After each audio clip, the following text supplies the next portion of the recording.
जो भी महिला प्रेगनेंसी कंसीव करने का प्लान कर रही है उनके लिए ये वीडियो बहुत ज़रूरी है। इस वीडियो में मैं आपको कुछ खास टिप्स के बारे में बात करूंगी जिनको फॉलो करके आप जल्द से जल्द प्रेग्नेंट हो सकती हैं। इस वीडियो में हम साइंटिफिक तरीके से बात करेंगे जो आपको नेचुरली प्रेग्नेंट होने में हेल्प करेगा। सबसे पहली बात करते हैं फर्टाइल विंडो की, मतलब आपके बॉडी में कब एग रिलीज़ होता है, कब आपका ओव्यूलेशन होता है। ये बहुत इम्पॉर्टेंट है।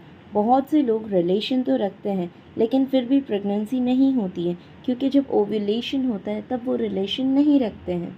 और ओव्यूलेशन के टाइम रिलेशन रखने से ही प्रेगनेंसी होगी, बाकी जितना भी आप ट्राई कर लो प्रेगनेंसी नहीं होती है। तो ओव्यूलेशन ऐसा नहीं है कि हर महिला को 14वें दिन या 15वें दिन ही होगा। ओव्यूलेशन आपके साइकिल लेंथ के अकॉर्डिंग होता है। अगर आपको 10 जून को पीरियड आया था और नेक्स्ट पीरियड 9 जुलाई को है तो 30 डेज़ की आपकी पीरियड साइकिल है। 10th जून जिस दिन पीरियड आया था उसे हम डे 1 काउंट करेंगे। अगर आपका पीरियड साइकिल 10th जून को आया था फिर 7th जुलाई को आ रहा है तो वो 28 डेज़ की पीरियड साइकिल है। अगर आपका पीरियड 10 जून को आया था फिर 11 जुलाई को आ रहा है तो आपकी 32 डेज़ की पीरियड साइकिल है। तो ये तो हुई पीरियड साइकिल की बात कि आपका पीरियड साइकिल कितने दिन का है। तो आपके जिस दिन पीरियड शुरू हुए हैं उसी दिन से साइकिल लेंथ काउंट करना है। दोनों पीरियड के बीच, अगर फर्स्ट डे के बीच दोनों पीरियड के जितने डेज़ होते हैं तो वो आपका साइकिल लेंथ है। अगर आपका 28 डेज़ का साइकिल है तो 14th डे पे आपका ओव्यूलेशन होगा। 30 डेज़ का साइकिल है तो 16th डे पे होगा, और अगर 32 डेज़ की साइकिल है तो 18th डे पे ओव्यूलेशन होगा। ये तीनों एग्जाम्पल से आपने देखा कि जो भी आपकी साइकिल लेंथ है उसमें से आपको 14 माइनस कर देना है तो आपका ओव्यूलेशन डे होगा। 30 डे में 16th डे। अब ओव्यूलेशन जानना इतना ज़रूरी क्यों होता है? अंडा जो होता है उसकी लाइफ सिर्फ 12 से 24 घंटे की होती है। अगर उस 12 से 24 घंटे में स्पर्म्स अवेलेबल नहीं हुआ तो प्रेगनेंसी नहीं होगी। अंडा सिर्फ 12 से 24 घंटे ही रहता है और स्पर्म की लाइफ 2 से 5 दिन की होती है। तो ये सलाह दी जाती है कि ओव्यूलेशन डे के 4-5 दिन पहले और 1 दिन बाद तक रिलेशन रखना चाहिए, जिससे कि प्रेगनेंसी के ज़्यादा से ज़्यादा चांसेस हो। बच्चा ठहरने के लिए आप रिलेशन डेली भी रख सकते हैं और अल्टरनेट डेज पे भी रख सकते हैं। अगर आपकी 30 डेज़ की साइकिल है और आपका ओव्यूलेशन 16th डे पर होता है तो आपको 11 से 17-18 तक रिलेशन रखना है, मतलब ओव्यूलेशन के 4-5 दिन पहले और ओव्यूलेशन के 1-2 दिन बाद तक। अगर आप इन दिनों फर्टाइल दिनों में रिलेशन रखेंगे तो प्रेगनेंसी के चांसेस बहुत ज़्यादा बढ़ जाएंगे। दूसरी इम्पॉर्टेंट चीज़ है, आपको रिलेशन रखने के बाद 15 मिनट तक लेटे रहना चाहिए। इससे जो स्पर्म्स होते हैं वो इजीली यूट्रस के अंदर मूव कर जाते हैं, इसलिए 15 मिनट तक ज़रूर लेटें।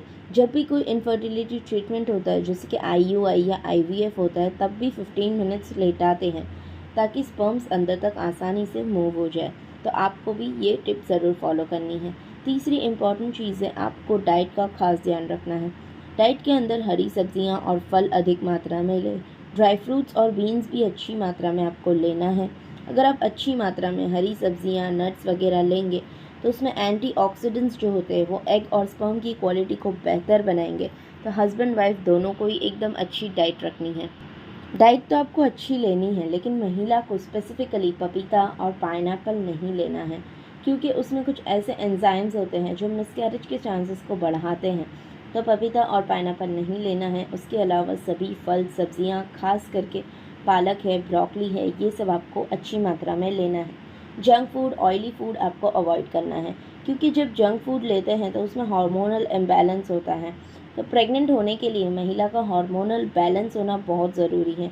तो स्पेसिफिकली आपको जंक फूड भी अवॉइड करना है ताकि आप जल्द से जल्द प्रेगनेंसी कंसीव कर पाएँ। चौथी इंपॉर्टेंट चीज़ है जो है प्रीनेटल विटामिन्स, जैसे कि फॉलिक एसिड है, विटामिन B12 है, विटामिन D है और एंटीऑक्सीडेंट्स है। ये सब भी आपको लेना स्टार्ट करना है। जब भी आप प्रेगनेंसी प्लान कर रहे हो तो उसके 3 महीने पहले से आपको फॉलिक एसिड और मल्टीविटामिन स्टार्ट कर देना है। इससे हार्मोनल बैलेंस भी रहेगा और प्रेगनेंसी रुकने में बहुत हेल्प होगी। ये मल्टीविटामिन हेल्प करेगा स्पर्म और एग की क्वालिटी को बेहतर बनाने में। तो ओव्यूलेशन, फर्टिलाइजेशन और इम्प्लांटेशन, ये सब प्रोसेस आसानी से होगा। आपको ये इम्पॉर्टेंट चीज़ याद रखनी है कि प्रेगनेंसी प्लान करने से पहले आपको मल्टीविटामिन और फॉलिक एसिड ज़रूर स्टार्ट करना है। अगर अब तक आप नहीं ले रहे हो तो जल्द से जल्द स्टार्ट कर दीजिए। अगली इम्पॉर्टेंट चीज़ है कि आपको स्ट्रेस फ्री रहना है। जब महिला बहुत ज़्यादा स्ट्रेस लेती है तो प्रेगनेंसी नहीं हो पाती है, और प्रेगनेंसी नहीं हो रही है इसका और ज़्यादा स्ट्रेस आता है, तो ये स्ट्रेस का साइकिल चलता जाता है और हार्मोनल डिस्टर्बेंस बढ़ता जाता है। तो जब आप प्रेगनेंसी प्लान कर रहे हो तो आपको एकदम रिलैक्स, हैप्पी और स्ट्रेस फ्री रहना है, ताकि आपकी प्रेगनेंसी आसानी से कंसीव हो। प्रेगनेंसी प्लान कर रहे हो तो वॉक और एक्सरसाइज भी ज़रूर करें। एक्सरसाइज आप थोड़ी बहुत कर सकते हैं, एकदम इंटेंस जिम वर्कआउट आपको नहीं करना है। योगा, वॉक वगैरह या जिम जाके भी आप कार्डियो वगैरह कर सकते हैं। तो एक्सरसाइज भी आपके हार्मोनल इम्बैलेंस को ठीक रखेगा। अगली टिप है, प्रेगनेंसी प्लान करने से पहले आपको कुछ टेस्ट ज़रूर करवाने हैं।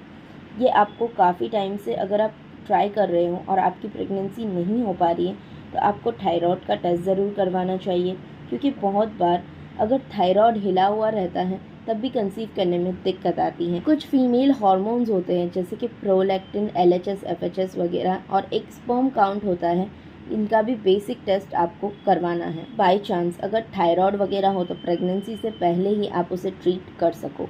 नेक्स्ट इम्पॉर्टेंट टिप है स्मोकिंग। महिला और पुरुष दोनों को ही स्मोकिंग बिल्कुल नहीं करनी है। ये एग और स्पर्म की क्वालिटी को ख़राब करता है और कंसीव करने में दिक्कत आती है। तो स्मोकिंग अवॉइड करना है, अल्कोहल भी आपको अवॉइड करना है। इन चीज़ों को अगर आप ध्यान रखोगे तो आपको जल्द से जल्द प्रेगनेंसी कंसीव होगी।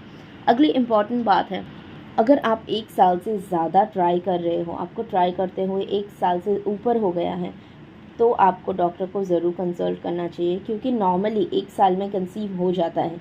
1 साल के अंदर आप सारे टिप्स एंड ट्रिक्स फॉलो कर सकते हो, प्रेगनेंसी ड्रिंक ट्राई कर सकते हो, बहुत सारी चीज़ें जो फर्टिलिटी इंक्रीज़ करेगी, आपको मेरे चैनल पे ये सब टिप्स मिल जाएगी। लेकिन अगर आपको ट्राई करते हुए 1 साल से ऊपर हो गया है तो आपको डॉक्टर को ज़रूर दिखाना चाहिए, क्योंकि नॉर्मल जो हेल्दी कपल होता है उनको 1 साल के अंदर कंसीव हो जाता है। और जितना टाइम हम प्रेगनेंसी कंसीव करने में लगाएंगे, जितनी कोशिश करेंगे, उतना ही हमारा टाइम वेस्ट होता रहेगा। कुछ लोग 3, 4, 5 साल से ट्राई करते रहते हैं और दुखी होते रहते हैं, तो आपको ऐसा नहीं करना है। आजकल बहुत सारे फर्टिलिटी ट्रीटमेंट एकदम एडवांस हो गए हैं, तो आपको डॉक्टर को ज़रूर कंसल्ट करना चाहिए अगर आपको 1 साल से ऊपर हो गया है। और इस चैनल पे भी मैं बहुत सारे इनफर्टिलिटी रिलेटेड वीडियोस लाती हूँ जो आपको कंसीव करने में हेल्प करेगा, तो आपको वो भी फॉलो करने हैं। आई होप कि आज की वीडियो आपको पसंद आई होगी, और वीडियो अच्छा लगा हो तो वीडियो को लाइक, शेयर और चैनल को सब्सक्राइब ज़रूर करना।